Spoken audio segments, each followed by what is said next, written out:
मेरा आताविज्म system awaken हो गया। इसकी हेल्प से मैं किसी भी रिजेक्ट बीस्ट को, चाहे उसकी लॉयल्टी सिर्फ 1% ही क्यों ना हो, उसे उसकी प्री हिस्टोरिक और एंशिएंट फॉर्म में फोर्सफुली इवॉल्व कर सकता हूँ।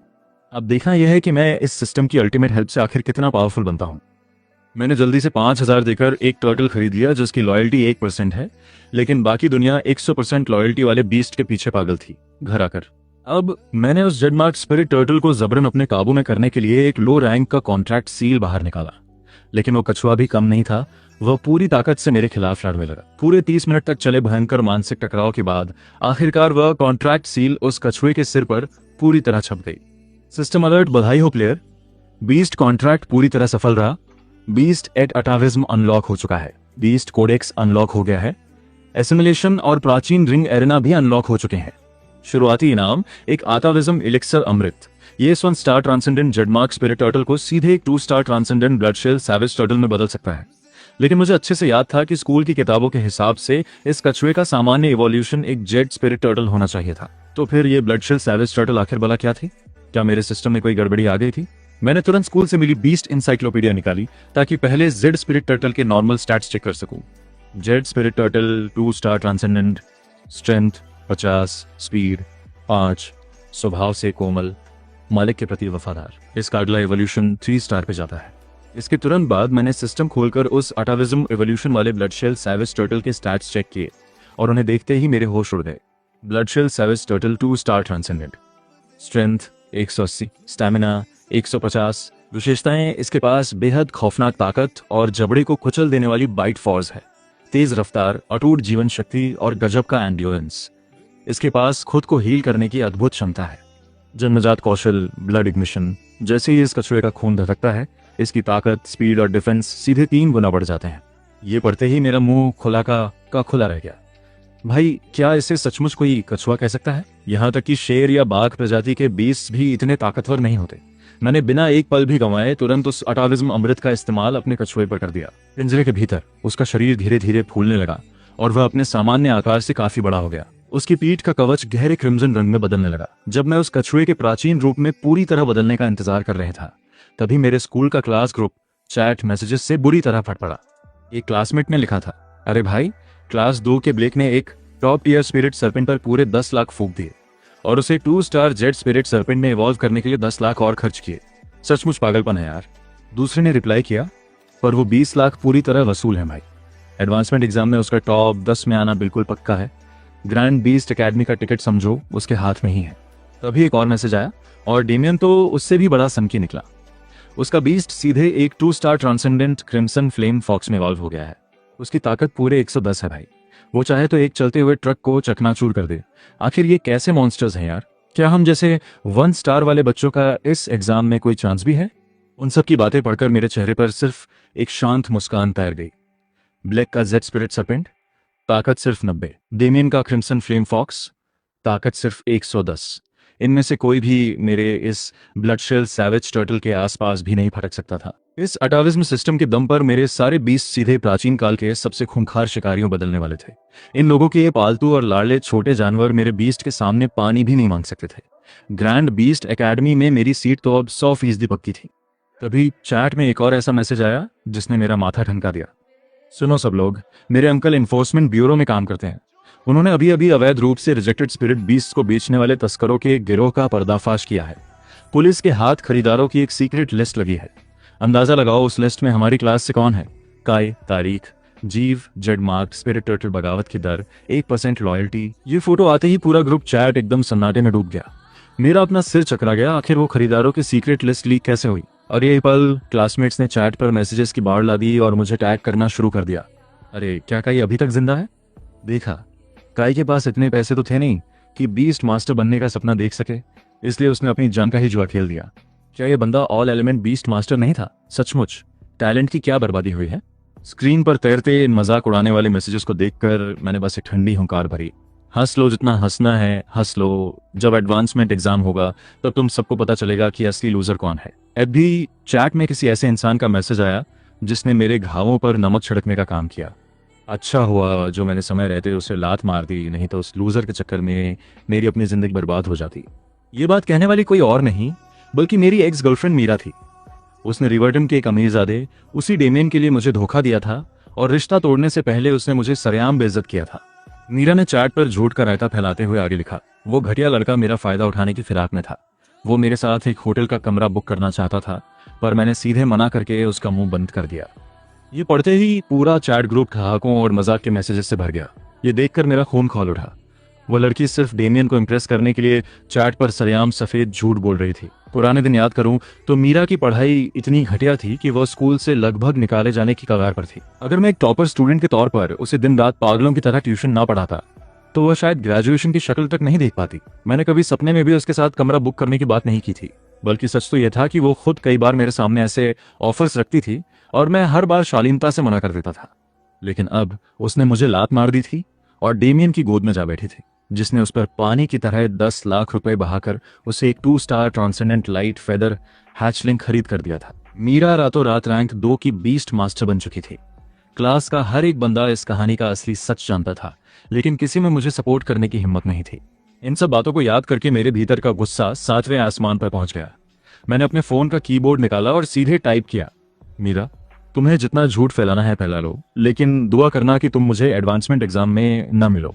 जैसे ही सबने देखा कि मैंने ग्रुप में आकर खुलेआम एक रैंक 2 की बीस्ट मास्टर को चुनौती दे डाली है, पूरे चैट ग्रुप में हंसी और मजाक का एक नया ज्वालामुखी फट पड़ा। काई, तुम आखिर किस चीज के दम पर मुझे चुनौती देने वाले हो? उस कबाड़ जेडमार्क स्पिरिट टर्टल के भरोसे? भला 5000 का वो कचरा दिखता कैसा है? जरा ग्रुप में फोटो तो पोस्ट करो ताकि। तभी मीरा ने भी पलटवार करते हुए मैसेज दागा, मैं तुम्हारा इंतजार करूंगी। मेरा लाइट फेदर हैचलिंग तुम्हारे उस जेडमार्क स्पिरिट टर्टल को जिंदा चबा जाएगा और तुम्हें ऐसी धूल चटाएगा कि तुम दोबारा कभी खड़े होने लायक नहीं बचोगे। मैं इस बात का करारा जवाब टाइप करने ही वाला था कि तभी मेरे दिमाग में सिस्टम की आवाज गूंज उठी। System alert, blood shell savage turtle. Atavism की प्रक्रिया पूरी तरह संपन्न हुई। मैंने तुरंत अपना फोन नीचे गिराया और सामने रखे लोहे के पिंजरे की तरफ देखा। वह मजबूत पिंजरा पूरी तरह टूटकर बिखर चुका था। मेरा ब्लड शेल सैवेज टर्टल अब अपने सामान्य आकार से कई गुना बड़ा हो चुका था। उसकी पीठ का पूरा कवच नुकीले और खूंखार कांटों से भरा था और उसकी आंखों से एक भयानक जंगली क्रूरता झलक रही थी। लेकिन तभी मैंने एक और बात गौर की। यह सैवेज टर्टल आकार में जितना बड़ा और खौफनाक था, स्वभाव में उतना ही शांत हो चुका था। मैंने आजमाने के लिए उसे कुछ कमांड्स दिए, अपनी गर्दन आगे बढ़ाओ, अपनी पूंछ हिलाओ। उसने पलक झपकते ही मेरी हर बात मानी। ऐसा लग रहा था कि यह खूंखार सैवेज टर्टल अब 100% मेरे हर हुक्म का गुलाम बन चुका था। जब से प्राचीन खूंखार जीवों की नस्ल इस दुनिया से विलुप्त हुई थी, तब से वे पूरी मानव जाति के लिए सबसे बड़ा टैबू बन चुके थे। यहाँ तक कि इस दुनिया में एक सख्त कानून भी लागू था। अगर कहीं भी कोई प्राचीन खूंखार जीव दिखाई दे तो उसे देखते ही तुरंत जान से मार दिया जाए। इसका सीधा सा मतलब था कि मुझे इस सिस्टम को हर हाल में एक गहरा राज बनाकर रखना होगा। मैंने सिस्टम के बाकी फीचर्स को खंगालना जारी रखा और देखा कि एंशिएंट रिंग अरीना का ऑप्शन अभी ग्रे कलर में था, यानी वो लॉक था। उसे अनलॉक करने की कीमत 10,000 रुपए थी। उस पर टैप करने के बाद मुझे समझ आया कि असल में बीस्ट्स की कॉम्बैट ट्रेनिंग करने का एक जादुई मैदान था। इस दुनिया के जो ऑफिशियल ट्रेनिंग एरिना थे, वहां एक बार के सेशन की फीस ही 1 लाख से ज्यादा होती थी। इसलिए सिर्फ 10,000 में यह सौदा मेरे लिए बेहद सस्ता और तगड़ा था। वैसे भी एडवांसमेंट एग्जाम को पास करने के लिए असली कॉम्बैट ट्रेनिंग बेहद जरूरी थी, क्योंकि इस परीक्षा के कुल 3 कड़े टेस्ट होते थे। पहला टेस्ट बीस्ट की क्वालिटी और उसकी मालिक से बॉन्डिंग, दूसरा टेस्ट बीस्ट का रैंक, तीसरा टेस्ट एक्चुअल कॉम्बैट। ये तीसरा टेस्ट पूरी परीक्षा का सबसे क्रूर और खौफनाक हिस्सा था, जिसमें हर साल न जाने कितने ही बीस्ट्स अपनी जान से हाथ धो बैठते थे। इस कॉम्बैट का एक्सपीरियंस हासिल करने के सिर्फ 2 ही तरीके थे। पहला, आप खुद सीधे उन खतरनाक फॉरबिडन जोन्स में जाकर जंगली मॉन्स्टर्स से लड़ें, लेकिन वो सीधे सीधे मौत के मुंह में कूदने जैसा एक सुसाइड मिशन था। दूसरा तरीका था इंसानों द्वारा बनाए गए बीस्ट कॉम्बैट ट्रेनिंग एरिना का इस्तेमाल करना। ये एरिना बीस्ट मास्टर्स को एक सुरक्षित माहौल में असली जंग की ट्रेनिंग देते थे। लेकिन मुसीबत यह थी कि एग्जाम नजदीक होने के कारण शहर के अमीर और रईस छात्रों ने पहले ही सारे ऑफिशियल एरिना एडवांस में बुक कर लिए थे। इसलिए मुझे अपनी कॉम्बैट स्किल्स को निखारने के लिए सबसे पहले हर हाल में 10,000 रुपए कमाने थे, ताकि मैं इस एंशिएंट रिंग एरिना को अनलॉक कर सकूं। मैं तुरंत पैसे कमाने के इरादे से रिवर्टन गिल्ड की तरफ निकल पड़ा, जहां मुझे कुछ बेसिक काम मिलने की उम्मीद थी, जैसे बीस्ट की बिक्री या उन्हें टेमिंग का काम। लेकिन काफी देर ढूंढने के बाद भी मुझे वहां सिर्फ एक ही ढंग की जॉब मिली, और वो थी कॉम्बैट स्पैरिंग पार्टनर। ये जॉब आमतौर पर उन अमीर स्टूडेंट्स के लिए होती थी जो एडवांसमेंट एग्जाम में टॉप रैंक तो लाना चाहते थे, लेकिन ऑफिशियल एरिना का भारी खर्च नहीं उठा सकते थे, या जिन्हें कोई नया पार्टनर चाहिए होता था। इसलिए वे अपने बीस्ट से लड़वाने के लिए भाड़े पर एक स्पैरिंग पार्टनर हायर करते थे। मैंने बिना वक्त गंवाए सबसे ज्यादा पैसे देने वाली जॉब को चुना, ये काम मेरे लिए बिल्कुल परफेक्ट था, इसलिए मैंने इसे तुरंत एक्सेप्ट कर लिया। जब मैं रजिस्ट्रेशन डेस्क पर पहुंचा कि एक युवती मेरे पेपर चेक करने लगी, लेकिन जैसे ही उसकी नज़र उस जॉब डिटेल्स पर पड़ी, उसके चेहरे के भाव पूरी तरह बदल गए।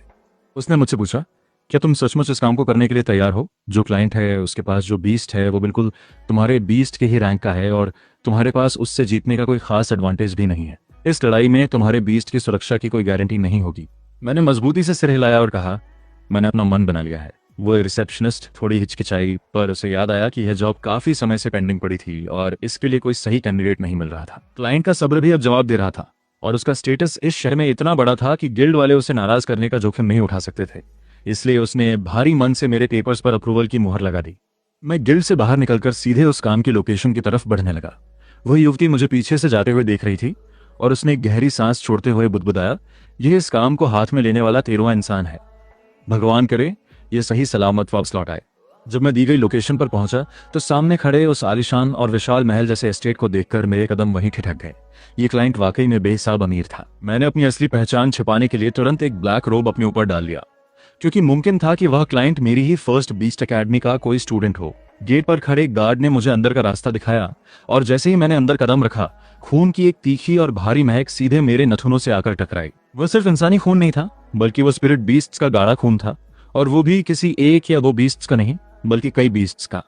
तभी उस गार्ड के मुंह से अचानक सच निकल गया। उसने कहा, तुम इस काम को स्वीकार करने वाले 13वें शख्स हो दोस्त। तुमसे पहले जो 12 लोग यहाँ आए थे, उन सबका बेहद बुरा हश्र हुआ है। इससे पहले कि वह अपने मुंह से एक भी शब्द और निकाल पाता, अचानक हवा में एक भारी और क्रशिंग प्रेशर पैदा हुआ, जिसने उस गार्ड को सीधे घुटनों के बल जमीन पर पटक दिया।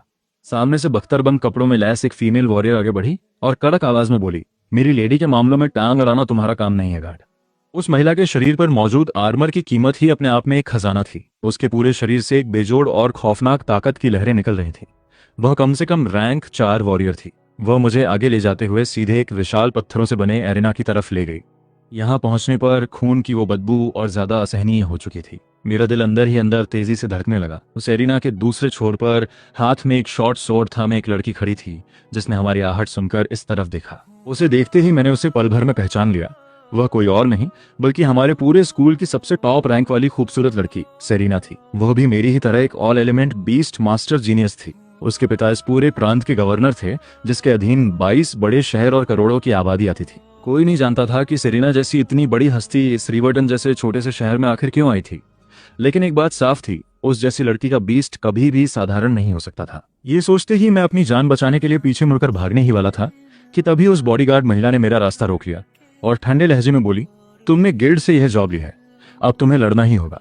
मैं बेहद बेदिली से वापस मुड़ा, सेरिना की तरफ देखा और थोड़े दबे लहजे में पूछा, क्या आप इस लड़ाई में मुझ पर थोड़ा रहम खाएंगी? लेकिन सेरिना ने मेरी बात का कोई जवाब नहीं दिया। उसने बस हवा में अपनी उंगली को एक हल्का सा झटका दिया और एक चमचमाता हुआ बैंक कार्ड एक धारदार ब्लेड की तरह मेरी गाल के बिल्कुल पास से सरसराता हुआ निकला और पीछे दरवाजे के मजबूत फ्रेम में जाकर धंस गया। सेरिना ने अपनी ठंडी और रुबीली आवाज में कहा, इस कार्ड के अंदर पूरे 1 मिलियन रुपए हैं। अगर तुम्हारा बीस्ट इस लड़ाई के दौरान मारा जाता है तो तुम इस कार्ड को उठाकर यहाँ से जा सकते हो। ये बिल्कुल उस राजकुमारी सेरिना का ही अंदाज था, जो हमेशा हर बात में सीधे सबसे बड़ा दांव खेलती थी। लेकिन जैसे ही सेरिना के कानों में अपना वो निकनेम राजकुमारी पड़ा, उसकी भौहें तुरंत थम गई। उसने संदेहास्पद नजरों से मुझे देखा और पूछा, तुम जानते हो कि मैं कौन हूँ? ये सुनते ही मैंने घबराहट में तुरंत अपने हाथ से अपना मुंह बंद कर लिया। ठीक उसी समय वो बॉडीगार्ड महिला बाहर से एक और शख्स को अंदर लेकर आई। हमारा अगला स्पैरिंग पार्टनर भी आ चुका था, और वो कोई और नहीं बल्कि क्लास 2 का वही ब्लेक था। उसने भी गिल्ड से यही सेम जॉब उठाई थी। मैंने मौके का फायदा उठाते हुए तुरंत कदम पीछे खींचे और कहा, क्यों ना पहले इसे मौका दिया जाए, ये मुझसे पहले अपनी किस्मत आजमा सकता है। ब्लेक ने मेरी तरफ एक बेहद नीच और हिकारत भरी नजर डाली और सीधा अकड़ते हुए उस पत्थरों के एरिना के बीचों बीच जाकर खड़ा हो गया। उसने तुरंत अपने बीस्ट को समन किया और हवा में उसका जेड स्पिरिट सर्पेंट प्रकट हुआ, जिसके चमकदार हरे रंग के तराशे हुए स्केल साफ बता रहे थे कि उसका डिफेंस कितना ज्यादा मजबूत और बेजोड़ था। तभी सेरिना ने भी अपने बीस्ट को बुलाने के लिए हाथ आगे बढ़ाया। उसके बीस्ट स्पेस से रोशनी का एक ऐसा सैलाब फूटा जिसने पूरे एरिना को चौंधिया दिया, और इस दिव्य रोशनी के बीच से एक बेहद खूबसूरत और शानदार फॉक्स बाहर निकली, जिसके पूरे शरीर से 9 अलग अलग जादुई रंगों की एक अद्भुत और चमचमाती हुई 9 कलर्ड ग्लो निकल रहे थे। उस जीव को देखते ही मेरे और ब्लैक दोनों के चेहरों का रंग उड़ गया और हम पूरी तरह पीले पड़ गए। वह असल में 9 कलर फॉक्स थी, जिसका नाम इस दुनिया की सबसे प्रतिष्ठित हेवन टियर बीस्ट लिस्ट में पूरे 33वें स्थान पर दर्ज था। इस पूरी दुनिया में जितने भी 3600 ज्ञात स्पिरिट बीस्ट खोजे गए थे, उन्हें मुख्य रूप से 4 कड़े टियर्स में बांटा गया था: हेवन, अर्थ, मिस्टिक और येलो। और इस पूरी लिस्ट के जो सबसे टॉप 100 सबसे खूंखार और ताकतवर बीस्ट्स होते थे, सिर्फ उन्हें ही हेवन टियर में जगह मिलती थी। उस लिस्ट में 33वें रैंक पर होने का सीधा सा मतलब था वो एलिट जीवों में भी सबसे टॉप लेवल की एलिट शिकारी थी। सेरिना ने अपनी तलवार को हवा में लहराया और हम दोनों की तरफ निशाना साधते हुए बेहद ठंडे और कैंपा देने वाले लहजे में हुक्म दिया, तुम दोनों एक साथ मिलकर मुझ पर हमला कर सकते हो। लेकिन ब्लेक ने साफ मना कर दिया, मुझे किसी की मदद की जरूरत नहीं है, मैं ये लड़ाई अकेले और नियम के मुताबिक लड़ूंगा। उसकी बात सुनते ही उस महिला बॉडीगार्ड ने एक बटन दबाया और देखते ही देखते पत्थरों का वो विशाल एरेना एक घने जंगल में तब्दील हो गया।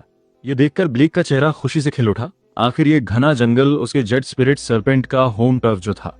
ब्लेक के हुक्म पर वो सांप तुरंत पेड़ों के पीछे छिप गया। अभी 9 कलर फॉक्स उसे ढूंढ ही रही थी कि जेड स्पिरिट सरपेंट ने अचानक पेड़ों के बीच से एक तेज हमला किया, लेकिन 9 कलर फॉक्स ने एक हल्की सी छलांग लगाकर खुद को बचा लिया। अगले ही पल उसकी 9 रंगीन पूंछें तेज धारदार ब्लेड्स में बदल गईं, जो बिजली की रफ्तार से आगे बढ़ीं और उन्होंने सांप के शरीर को चीर कर रख दिया। ब्लेक ने बदहवास होकर अपने बीस्ट को वहां से हटने का हुक्म दिया, लेकिन डर के मारे सांप एक गोला बनकर वहीं सिमट गया। ये बिल्कुल जीरो ट्रस्ट का नतीजा था। जब बीस्ट्स भारी दबाव में होते हैं तो वे अपने मास्टर के हुक्म को नजरअंदाज कर अपने जंगली रातों पर चलने लगते हैं। ब्लेक ने तुरंत सरेंडर कर दिया, पर सेरिना के चेहरे पर कोई रहम नहीं था। 9 कलर फॉक्स ने जेड स्पिरिट सरपेंट की बेरहमी से पिटाई जारी रखी जब तक कि वह बेहोश नहीं हुआ। उसकी पूंछ का ब्लेड सांप के सबसे कमजोर हिस्से पर मंडरा रहा था। लड़ाई खत्म हो चुकी थी। चूंकि तुम्हें अभी एडवांसमेंट एग्जाम देना है, इसलिए मैं तुम्हारे बीस्ट को जिंदा छोड़ रही हूँ। सेरिना की ठंडी आवाज गूंजी। ब्लैक घुटनों के बल वहीं ढेर हो गया। उसका जेड स्पिरिट सरपेंट इतनी जल्दी ठीक नहीं होने वाला था। उसका एडवांसमेंट एग्जाम शुरू होने से पहले ही खत्म हो चुका था। तभी सेरिना मेरी तरफ मुड़ी। मैंने तुरंत एक सील बनाई और अपने ब्लडशेड सैवेज टर्टल को समन किया। उसे देखकर सेरिना पहले तो हैरान हुई, पर फिर उसके चेहरे पर निराशा छा गई। ये बीस्ट तो जेड स्पिरिट सरपेंट से भी ज्यादा कबाड़ दिख रहा है। मुझे गिल्ड वालों को डांटना पड़ेगा, वे मेरे पास कुछ भी उठाकर भेज देते हैं। ब्लेक ने जब देखा कि वो एक कछुआ है तो वह भी मजाक उड़ाते हुए बोला, एक कछुआ? ये तो इस लड़ाई में टिक ही नहीं पाएगा। इसका हश्र मेरे सांप से भी बदतर होने वाला है। उनकी बातें सुनकर मेरा माथा ठनक गया। चलो अभी देख लेते हैं। मेरा सैवेज टर्टल उस जंगल वाले एरिना में दाखिल हुआ, लेकिन पेड़ों के पीछे छिपने के बजाय वह सीना ताने सीधे 9 कलर फॉक्स के सामने जाकर खड़ा हो गया। फॉक्स की पूंछ के ब्लेड ने पूरी ताकत से कछुए के कवच पर वार किया। एक जबरदस्त चिंगारी उठी, लेकिन मेरे बीस्ट की पीठ पर सिर्फ एक मामूली खरोंच आई। ये देखकर मैंने चैन की सांस ली। इसका कवच मेरी उम्मीद से कहीं ज्यादा मजबूत था। सेरिना के चेहरे पर भी हैरानी के दुर्लभ भाव आ गए। जैसे जैसे 9 कलर फॉक्स लगातार हमले कर रही थी और वक्त बीत रहा था, मेरे दिमाग में एक खुराफाती आइडिया आया। मुझे आखिर कुछ करने की जरूरत ही क्या थी? मुझे तो वैसे भी बैठे बैठे हर घंटे के 10,000 रुपए मिल रहे थे। बस आराम से तमाशा देखो। पूरे 2 घंटे बीत गए। लगातार हमले कर करके 9 कलर फॉक्स पूरी तरह थक कर चूर हो चुकी थी। उसके चेहरे पर इंसानों जैसा अविश्वास साफ झलक रहा था। दूसरी तरफ मेरा सैवेज टर्टल अभी भी अपनी उसी जगह पर ऐसे शांत खड़ा था, मानो वो लड़ाई नहीं बल्कि अपनी दोपहर की नींद पूरी करके उठा हो। सेरिना का चेहरा भी पीला पड़ चुका था। इस लंबी लड़ाई ने उसकी मेंटल एनर्जी को पूरी तरह निचोड़ दिया था। हालांकि इस दबाव के कारण उसकी अपनी फॉक्स के साथ बॉन्डिंग बढ़ रही थी। अचानक सेरिना ने गुस्से में हुक्म दिया, अपने बीस्ट को हिलाओ, मुझे एक असली लड़ाई लड़नी है। लेकिन मैं तो अपनी जेब में आ रहे पैसों को गिनने में मगन था। अरे लगभग 30,000 रुपए बन भी गए। सेरिना की मांग सुनकर मैंने बेदिली से कहा, जॉब डिस्क्रिप्शन में कहीं नहीं लिखा था कि मुझे पलटकर हमला भी करना होगा। और वैसे भी अगर मैंने तुम्हारी 9 कलर फॉक्स को नॉकआउट कर दिया तो ये सेशन यहीं खत्म हो जाएगा, है ना? सेरिना अविश्वास से हंस पड़ी। नॉकआउट? चलो एक डील करते हैं। अगर तुमने मेरी 9 कलर फॉक्स को एक बार भी जमीन पर गिरा दिया तो मैं तुम्हें अलग से पूरे 1 लाख रुपए इनाम दूंगी। ये सुनते ही मेरी आंखें चमक उठी। सच में सेरिना अब पूरी तरह तैश में आ चुकी थी। उसने चिल्लाते हुए कहा, मैं अपनी जुबान की पक्की हूं। तो फिर सीधे 1 मिलियन का टारगेट रखते हैं, मैंने अपने कछुए का हौसला बढ़ाते हुए कहा।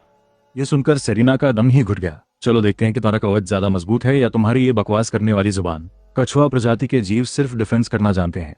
जैसे ही ये अटैक मोड में आएगा, इसका हाल ब्लैक के सांप से भी बदतर होगा। मैंने उसकी बकवास को पूरी तरह इग्नोर किया। ब्लैक गुस्से के मारे लाल पीला हो रहा था। तभी एरिना के भीतर मेरे ब्लडशेड सैवेज टर्टल ने अपना अगला कदम आगे बढ़ाया। उसका वो खूंखार और शिकारी रूप देखकर सेरिना और 9 कलर फॉक्स दोनों के शरीर में एक सिहरन दौड़ गई। मेरा कछुआ किसी भी कोण से एक अनस्पिरिट बीस्ट नहीं लग रहा था, बल्कि वो प्राचीन काल का एक टॉप प्रेडेटर लग रहा था। मैंने मुस्कुराते हुए कहा, चलो अब फालतू की बातें बंद करते हैं। 9 कलर फॉक्स पेड़ों के बीच बिजली की रफ्तार से दौड़ते हुए मेरे कछुए के ठीक पीछे पहुंच गई।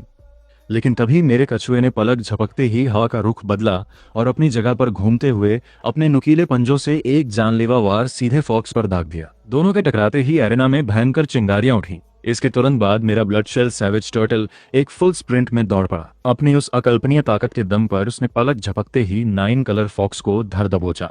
सेरिना और उसकी फॉक्स दोनों सन्न रह गए। क्या ये कोई बिजली की रफ्तार वाला कछुआ है या मैं कोई सपना देख रही हूँ? यहाँ तक कि बाहर खड़े ब्लेक का जबड़ा भी जमीन पर आ गिरा था। ये आखिर कैसी पागलपन जैसी स्पीड है? सेरिना ने घबराकर अपनी फॉक्स को सचेत करने की कोशिश की, लेकिन तब तक बहुत देर हो चुकी थी। जैसे ही मेरे कछुए का भारी पंजा 9 कलर फॉक्स को लगा, वह हवा में उड़ती हुई दूर जा गिरी और कई पेड़ों को चीरते हुए जाकर रुकी। पर मेरा सैवेज टर्टल यही नहीं रुका।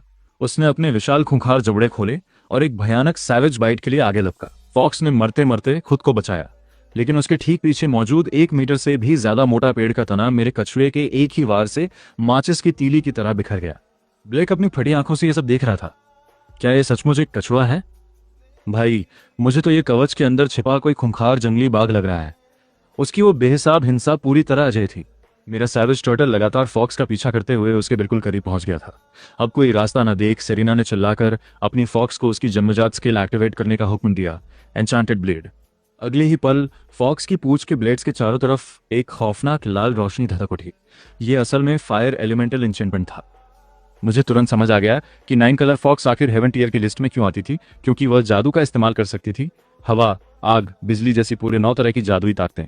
जब उसकी वो आग से धधकती पूंछ मेरे सैवेज टर्टल के कवच से टकराई तो उसकी पीठ पर जलने का एक गहरा काला निशान छप गया। सेरिना ने यह वार लगते देख राहत की सांस ली। उसकी फॉक्स के इस जादुई हमले में 30% मेंटल डैमेज शामिल था। इस तरह का असहनीय दर्द अच्छे स्पिरिट बीस्ट के बर्दाश्त के बाहर होता था, जिससे वे अपने मालिक के कंट्रोल से आजाद होकर भाग खड़े होते थे। अगर मेरा बीस्ट यहाँ से 10 मीटर भी पीछे भाग जाता तो जीत सेरिना की होती। कोई भी आम बीस्ट मास्टर इस हालत में तुरंत अपने जीव को वापस बुला लेता।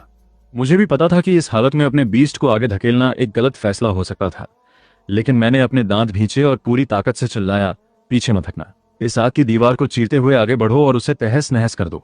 मेरे हुक्म को सुनते ही 100% वफादारी से लैस मेरा सैवेज टर्टल उस धधकती हुई आग की लपटों को चीरता हुआ सीधे आगे बढ़ा।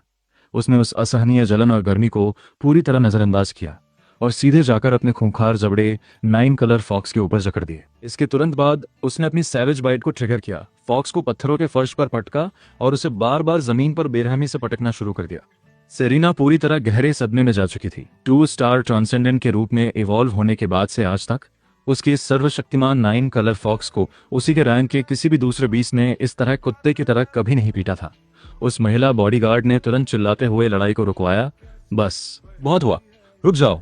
मेरे हुक्म देते ही मेरे सैवेज टर्टल ने उस 9 कलर फॉक्स को हवा में उछालकर एरिया से बाहर